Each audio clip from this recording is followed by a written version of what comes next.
आपल्यासोबत शिक्षक ज्ञानेश्वर म्हात्रे आहेत. सर, काय सभागृहामध्ये शिक्षकांना बीएलओचं काम दिलं जातं, ते काम त्याच्या डोक्यावरून काढून अशा प्रकारची तुम्ही मागणी केली होती.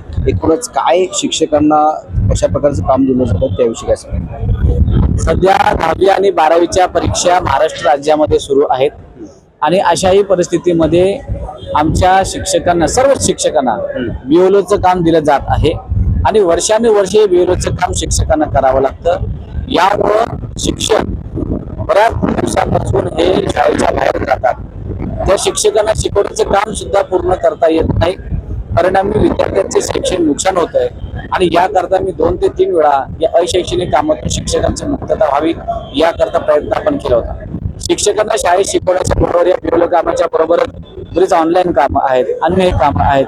आता तुम्ही काही ठिकाणी पहा की कृत्रिम मोजण्यात सुद्धा काम शिक्षकांना दिलं गेलं होतं. आम्ही तीव्र असा विरोध केला की शिक्षक हा बिचारा त्याचं ज्ञानदानाचं पवित्र कार्य करत असतो आणि हे काम करत असताना त्याला त्याचंच शैक्षणिक कामकाज पूर्ण करताना बऱ्याच अडीअडचणी असतात, त्याच्यामध्ये त्याला वेळ कमी पडतो आणि अशा परिस्थितीमध्ये ही शैक्षणिक कामं होतात, त्यामुळे प्रॉब्लेम झालेला आहे. आणि आताही मागच्या आठवड्यात मी पॉईंट ऑफ इन्फॉर्मेशन मांडली होती.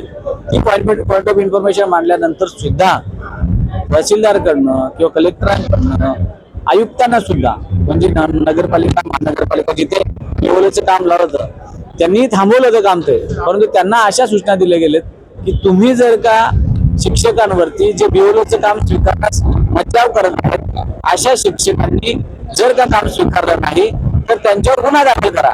आणि म्हणजे तो जर गुन्हा त्या अधिकाऱ्याने दाखल केला नाही तर महसूल विभागाचे अधिकारी असं म्हणतात की आम्ही तुमच्यावर गुन्हा दाखल करणार.